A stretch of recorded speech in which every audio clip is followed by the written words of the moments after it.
another episode of Two Brothers, Same Mother. This is Sheik. That clumsy guy over there is AJ. You. Schedule came out. Schedule is here. It's been here for about a week now. You're starting to see people starting to plan their road trips, which that's actually great to hear after what we dealt with last year as far as fans and all that. And we're going to do the typical wins and losses and see where we go and see where we end up with the schedule. And from there, I do have one or two other questions about the schedule and a few other things about the Birds, and of course, 5-pack questions. So absolutely right into it. We're going to start with opening day. Eagles at Atlanta. I'm not going to try to guess any scores here, but I think we could go into Atlanta. They still have historically one of the worst offensive lines in the NFL. And our defensive line can get after the quarterback. So I actually think we start the Nick Sirianni era with a dub. Who's Atlanta's coach? I forget. Do they have a new coach this year? I think it's their offensive coordinator from Tennessee. You might be right. So they have a new coach, Arthur something, I believe his name was, right? Yeah, Arthur Smith. Arthur Smith. We got a new coach. They got new schemes. We got new schemes. I think the big difference here is at quarterback. Obviously experience, but I think we're in for a barn burner with this one. I think I agree with that. You're going to see offenses going up and down. And I have to agree. I think the Eagles pull this one out, and I think it's going to be fun. It's going to be those, you're going to hear everybody down at Jalen Hurts, because I wouldn't be surprised to see Jalen Hurts be north of 35 points. And obviously it's not him, it's the whole Eagles. If you actually go, which I feel is the most important part, offensive versus defensive lines, I think, once again, healthy, our offensive line is so much better than their defensive line, and I think our defensive line is better than their offensive line. So right. If it's about the trenches, we win. Yeah. The home opener, which we will be at. We will be there. Yeah. Yes. Niners against Philly. I almost find it hard to think that they could lose this game. I just think they could lose this game. Yeah, because it has nothing to do with on the field.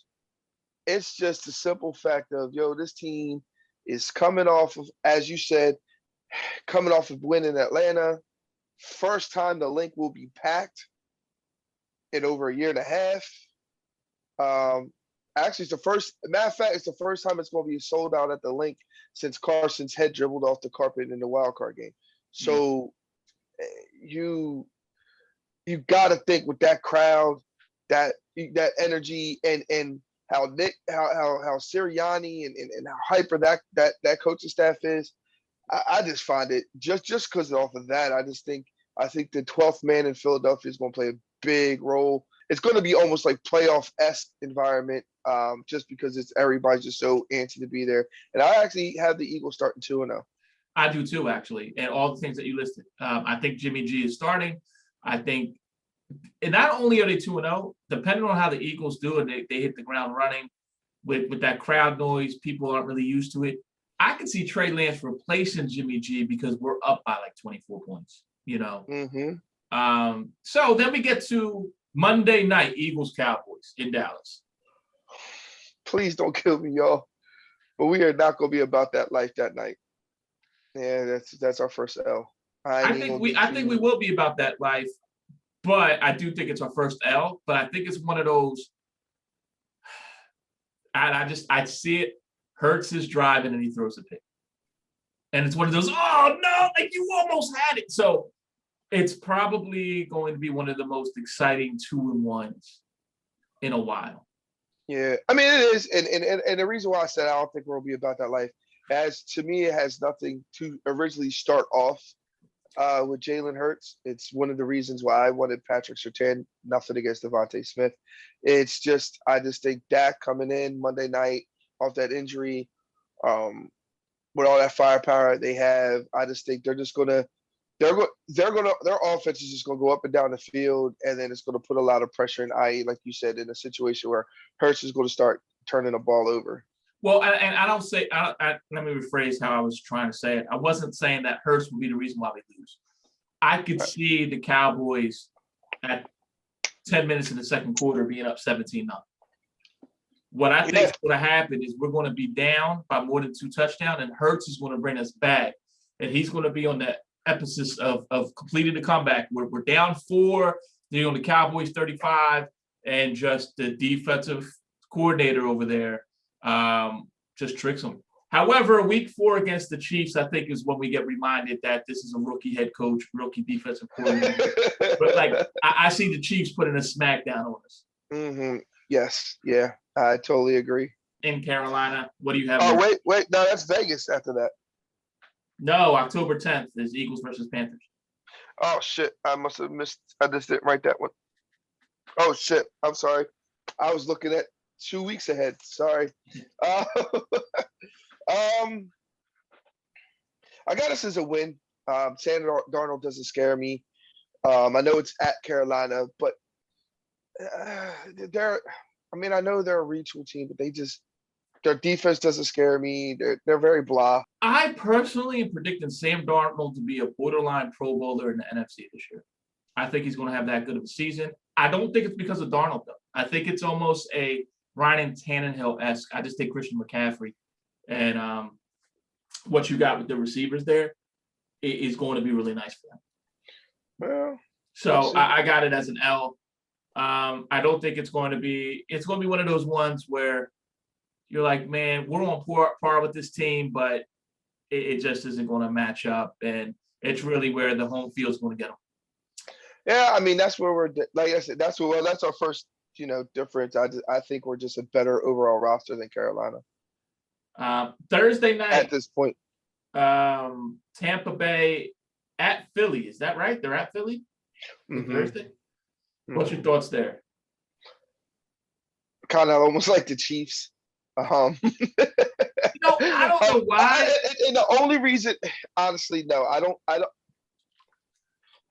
It's gonna be one of them games. Like, man, if we had 1 or 2 pieces, we could win. Not because we're that close to Tampa, just more of a simple fact. It's going to be a game. They're going to be coming off of an emotional game, going up in New England, doing it all for Tom, and then coming down 95 within 4 days and playing a young, hungry Eagles team. And I think it's going to be a close one, but I think that we're just not going to be able to have enough horses to keep up in that race. Yeah, I mean, I could see us losing by 10, but one of those things where the Bucs score a late touchdown, with under 2, right? Put it away. Right. Now we get to the Eagles at Vegas, and yes. I have this as a win. I have this as an L. You have that as an L. Okay. Yes. Going out west like that, young team in the black hole, not the black hole. I'm sorry, the Death Star. Just I don't know, man. I just have a weird feeling that I just think that's an L. I think the Death Star is going to be because they haven't had fans in there yet. Right. And Vegas is a tourist. And don't get me wrong, the hockey team, great stuff, great attraction, all that stuff.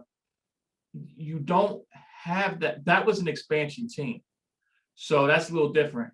You're not going to have people from Oakland or LA coming to Vegas to see the Ravens like that, like every week.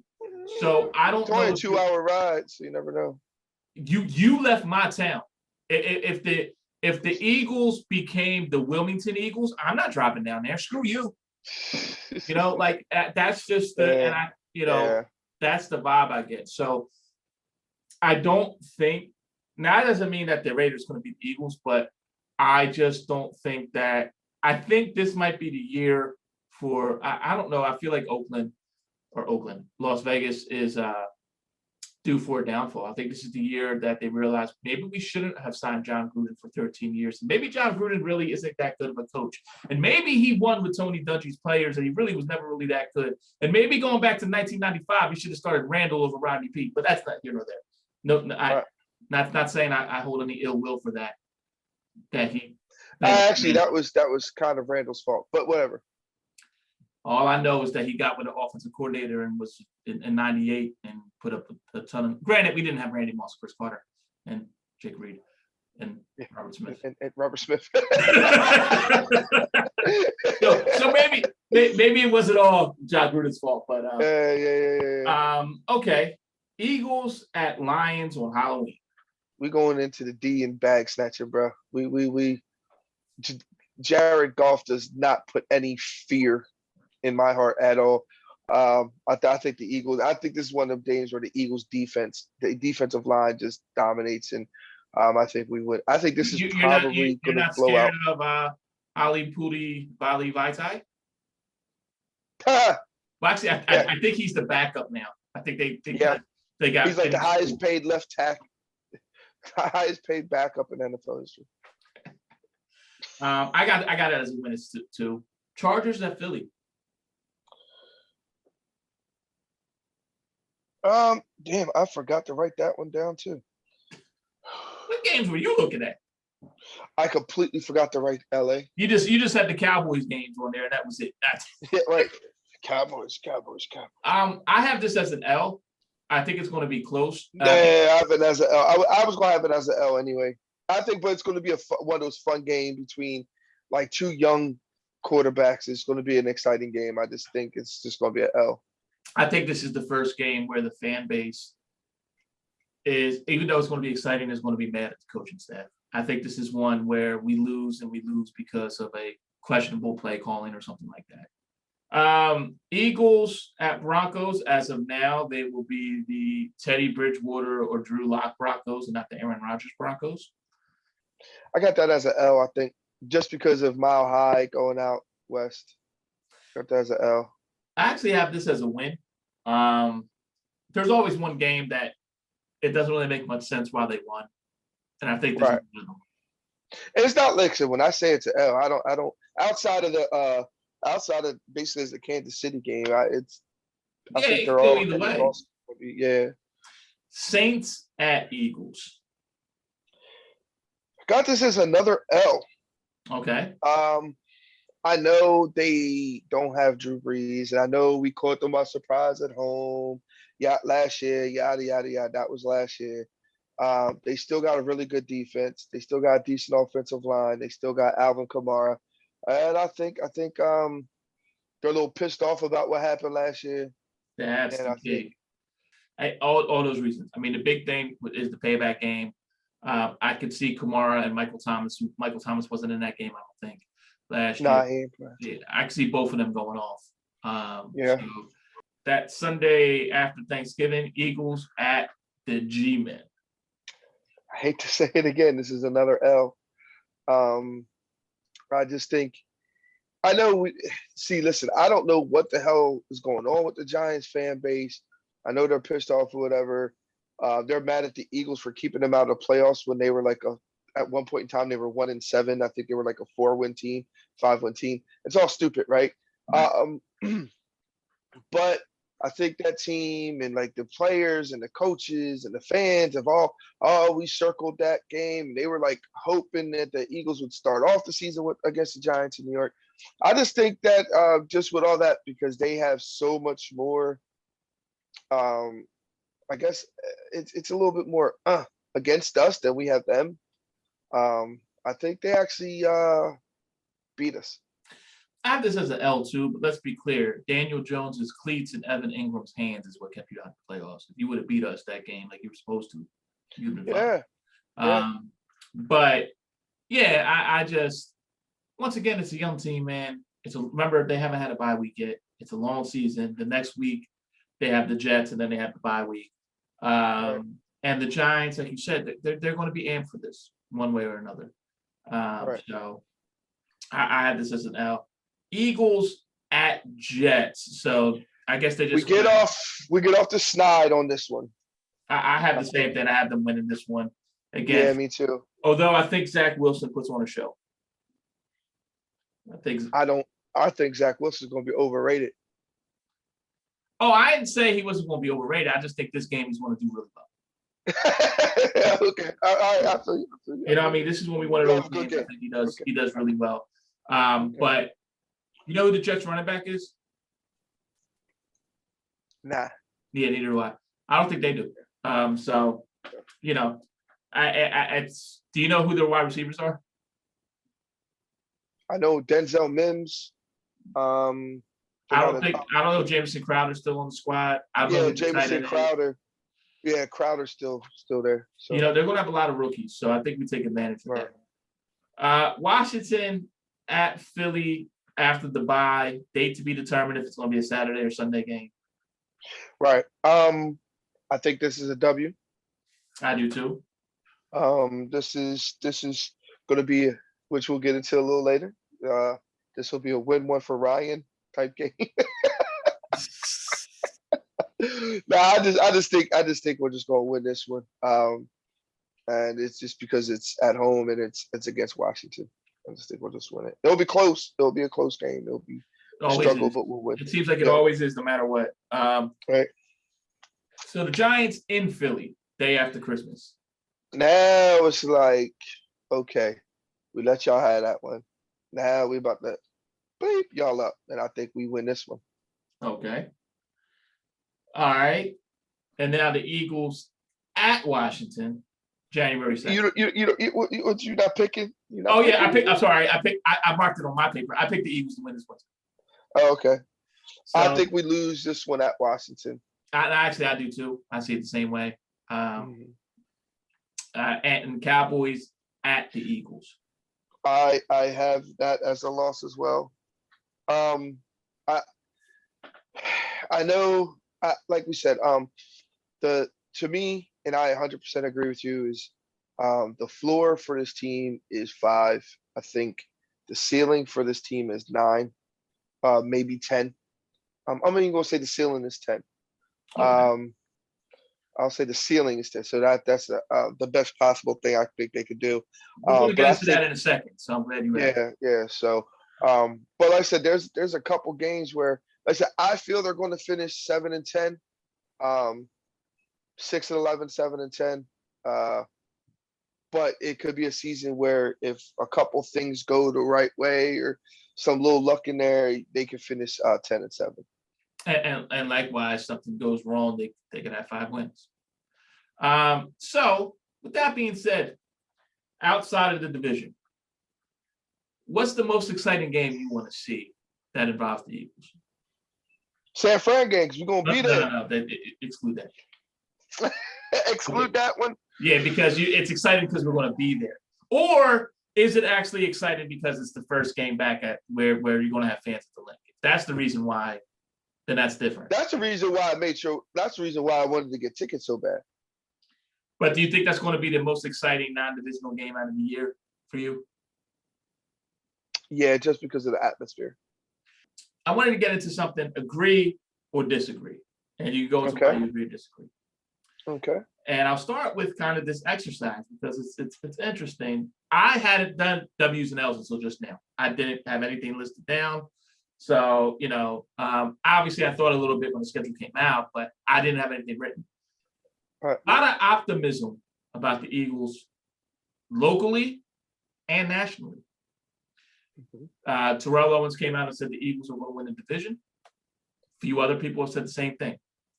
Yeah, I'm worried about that because he's the same. Carson Wentz was doing great until he came out and said Carson Wentz was better than McNabb, and then it went from there. Man, he said this.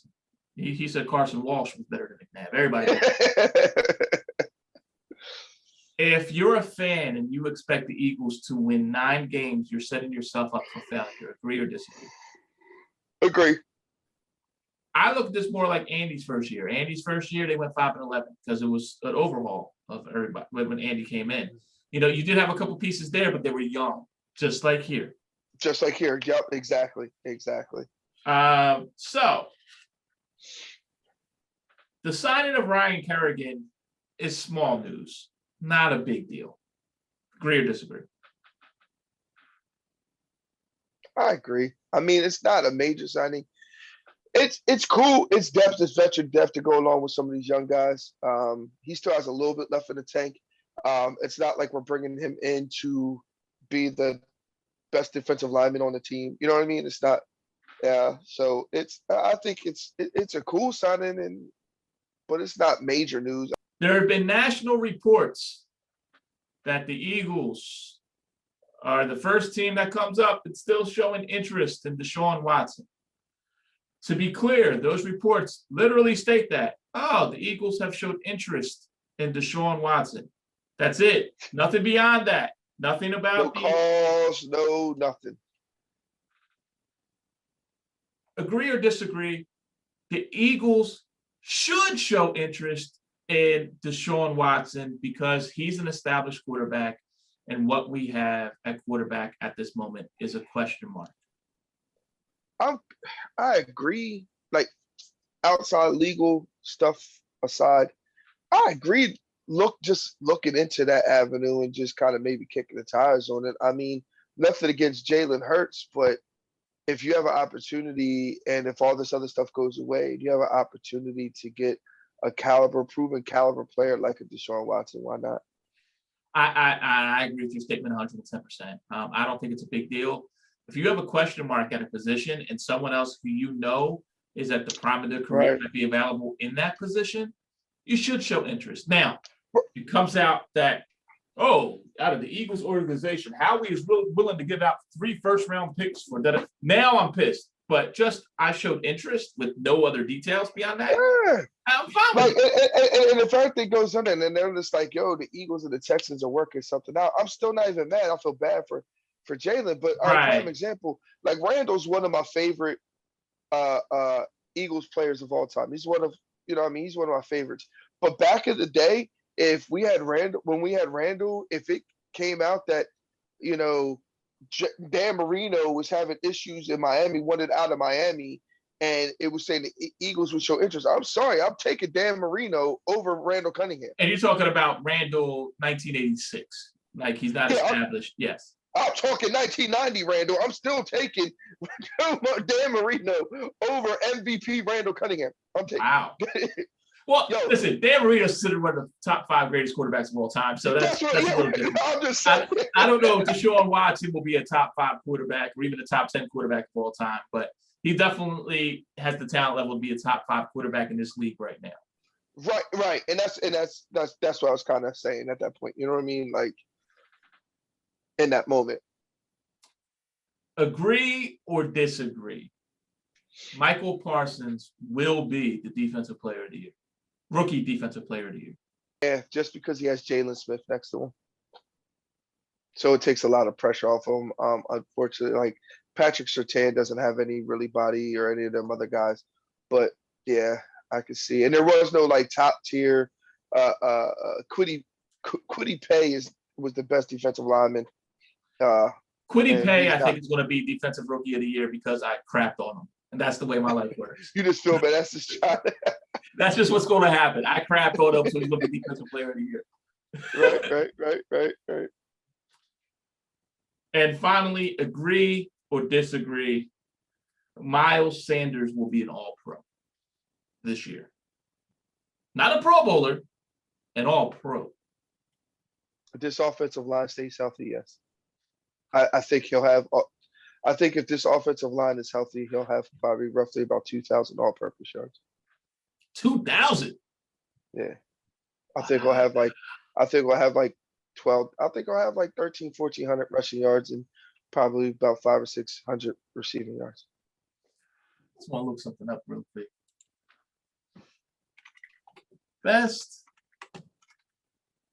rushing seasons in Eagles history. I think McCoy has number 1, isn't he? Sean McCoy had 1607. Wilbert Montgomery had 1512 in 79. Ricky Waters had 1411 in 1996. Wilbert Montgomery had 1,402 yards in 1981 and didn't make the Pro Bowl. Not sure how that happened.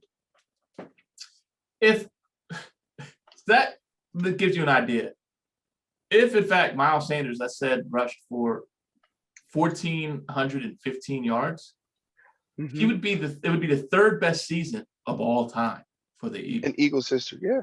I can see that though. He has that potential, man. He has it. And it doesn't show receiving here. I'm not going to look that up, but I'm just curious. I'm just going to click on LaShawn McCoy in 2013. Receiving. LaShawn McCoy in 2013 had 2,100 all-purpose yards, over 2,100 all-purpose yards. So, dude, if he ran for 1,400 and caught another 600 yards, yeah, you definitely all-pro. I'm still trying to figure out how the hell Wilmot Montgomery in 81 rushed for 1,400 yards and didn't make the Pro Bowl. I think that back then they probably only brought in like two running backs, and you had Tony Dorsett and Walter Payton. They're overrated. They were Wilbert Montgomery. They were 3-1. You know, 76ers clinched the #1 seed, first time in 20 years. And I think it's only the second time since they started doing seeding like this, which was like 83. Where would the Sixers season have to end for you to not consider it a failure? Excuse me. I should say, where would they need to make it to at least? They lose before if they're not in the Eastern Conference Finals, it's a loss of the season. I agree with you. And the way that it's shaping up, I mean, they're going. I hate this play-in format. I don't really like it. If you're a 7th seed or the 8th seed, you're 7th seed or 8th seed. That's it. You know. Right. So they could play the Wizards. They could play the Celtics. They could play the Hornets. They could play the Pacers. We won't know until. I'm not worried about any of those teams. And I'm not. We only lost one game against any of them, and that was Indiana when we were shorthanded just recently. Right. And then you'd play the winners of the 4-5 seed, which is the Knicks or the Hawks. The Knicks, I don't want to say scare me because I think, but they would rough you up a bit. Whereas the Hawks, I watch some Hawk games. I have no idea how in the hell they got this record because they're not that good. They're just not that good. Right. You know. I'd tell you who's probably going to be the scariest team in the playoffs in the East, and that's the Heat. I agree. Here's the whole thing. Whoever coaches Bam Adebayo to take that guy who couldn't make a layup and now he's making 14, 15-foot turnaround jumpers, we need to lock him in a room with Ben Simmons because what he did with Bam, Right. I really think Joel Embiid's kryptonite is Bam Adebayo. It was what's his name? I was gonna say Harrington, not Harrington, the guy that we had. Yeah. From Boston. Al Horford. I don't know why I was thinking of a fellow Harrington. I don't know why that. But Al Horford, who literally during a Thunder's game was practicing on another court during the game. It was weird. So, unfortunately, Colt Brennan, Hawaii Fighting Rainbows legend, passed away. Broke all these records and everything like that. Give me the name of a college football player, or better yet, the best college football player you ever saw that really didn't make much of himself in the NFL. Tim Tebow. Really? The best that you think you saw in college? He's arguably the best college player ever. True. I mean, but I didn't know if that would be. I'll get away from the obvious, right? Tim Tebow, that was too easy of an answer. Well, see, and here's the whole thing, and I'm now not going to say your name because I wasn't assuming. Normally, you don't go with the obvious. I wasn't assuming you'd go with Tim Tebow or Reggie Bush or Matt Lyon. Right. Vince Young.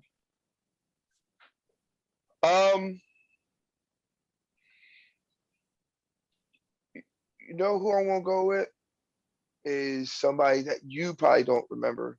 Gino Torretta at the University of Miami. He was a boss. Now I know you know who he is, but I was saying like remember watching like that was like I was young watching him growing up because he was bad. He was that dude in fucking Miami. I'll give you two that's from my lifetime, obviously. Or actually, I'll give you three. Okay. Because I'm too young for Blackledge, who was at Penn State, and those type of guys. Right. Troy Smith, quarterback for Ohio State. Okay. The biggest one where I thought, but he was only for one season for me would be Maurice Claret and just his Yeah. game. And I'll give you one more, which I'm sure you'll agree with. Great at football, just never played in the NFL because he played for the Knicks, Charlie Wood. Charlie Wood, Heisman winner. Right. So there's a lot in college football, but it just made me think, because Colt Brennan was the man. He just played for White. I'd tell you somebody that just unfortunately didn't have the opportunity to go to the NFL because of injury, but I think he would have been phenomenal. There's an old Nebraska quarterback by the name of Tommy Frazier. Tommy Frazier, yes. Yeah, he was nice with it. So we were talking about favorite hip hop albums, top hip hop albums. Mm-hmm. And we also talked about how going to the movies is kind of obsolete as a first date for teenagers. Right. Mm-hmm. One thing that has become obsolete is the movie soundtrack. Give me your favorite movie soundtrack. Ooh. Yeah. Ooh. I can't hold you to just one because you're going to name a few. Belly. Belly was dope. Backstage. It was a movie. Yeah.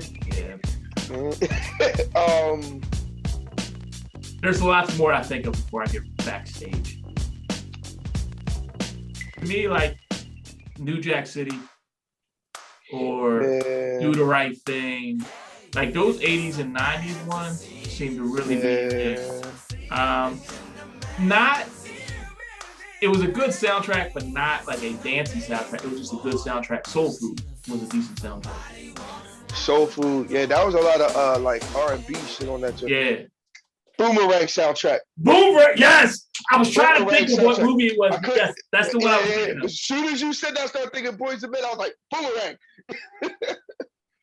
The Boomerang soundtrack. Too. There also was another one that was good. Now you got me thinking. Sunset Park. A lot of people don't even know about that movie. Sunset Park with Rhea Perlman. Mm-hmm. Yeah, that was a really good soundtrack. Yeah. Graduations are going to start happening, right? High school graduations, college commencement. Yeah. Someone asked you to give a college graduation speech. What is the one piece of advice you would give 18-year-olds today?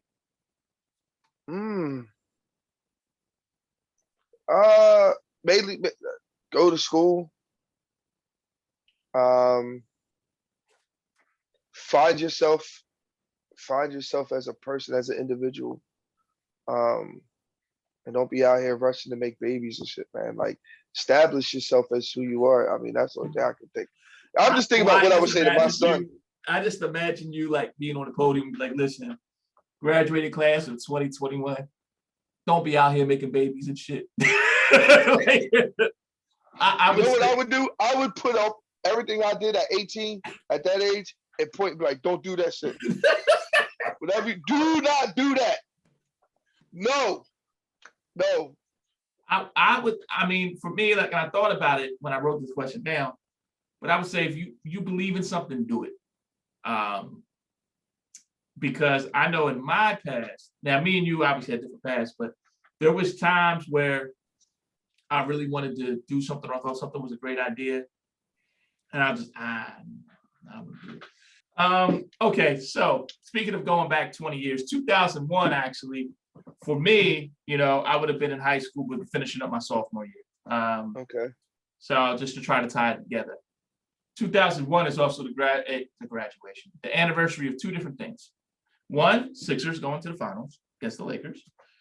Two, that 2001-02 season was the first season that the Eagles went to the NFC Championship game. Oh, you forgot about third. It's the year I started dating my wife. I don't keep track of that stuff. But good for you for mentioning that. Yeah. Go. All right. Make sure you keep stuff out. Let's talk about the Eagles in the playoffs. Jesus.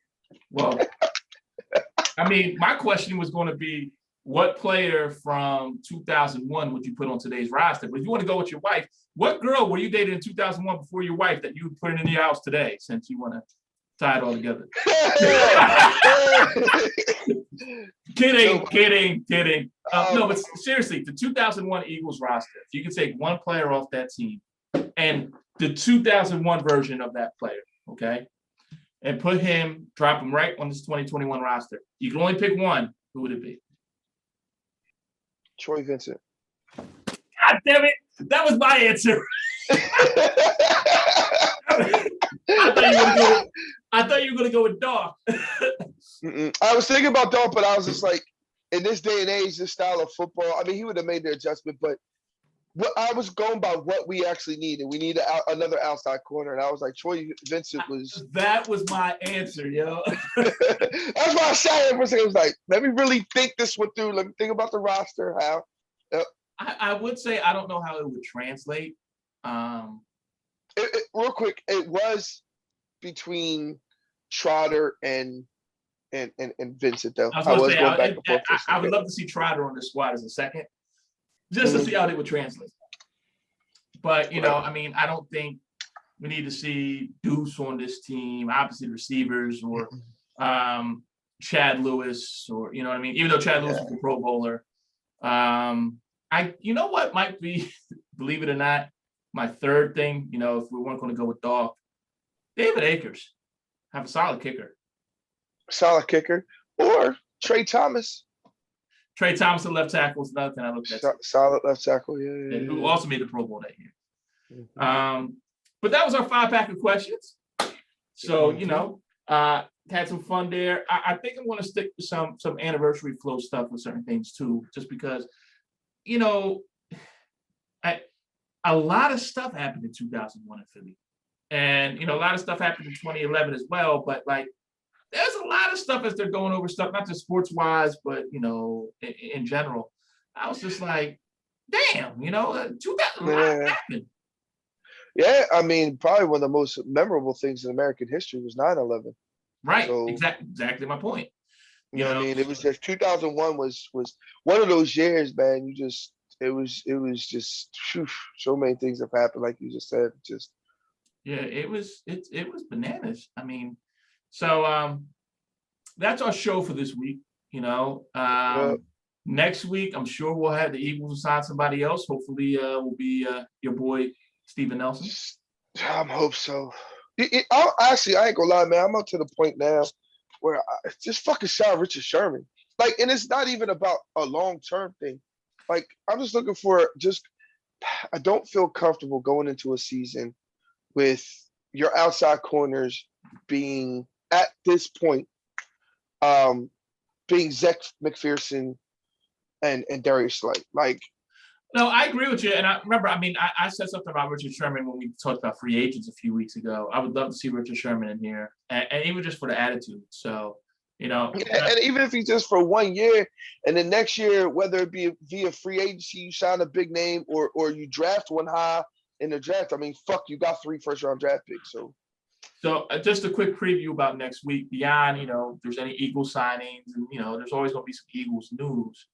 Next week is going to be the show right before Memorial Day. So we'll probably talk a lot of summer stuff and barbecue stuff and, you know, cookout stuff and who's the person that you make sure doesn't show up at your cookout. That we know that person that you forget to invite, but send them the invite an hour before. And yet they still show up, motherfuckers. The dude that, you know, says they're going to bring soda and they bring Dr. Bob. And they bring a 2-liter. Right, for 20 people. Man, what the fuck you doing? In Tupperware. Right. But for them to take food home. Right, that's what I meant. Empty Tupperware. Empty Tupperware, yeah. But we're gonna have fun some next week with some of that stuff too. So if there isn't anything else, listen, stay safe. Enjoy the fact that summer is literally right around the corner. And hey man, just keep it cool. Peace. Peace.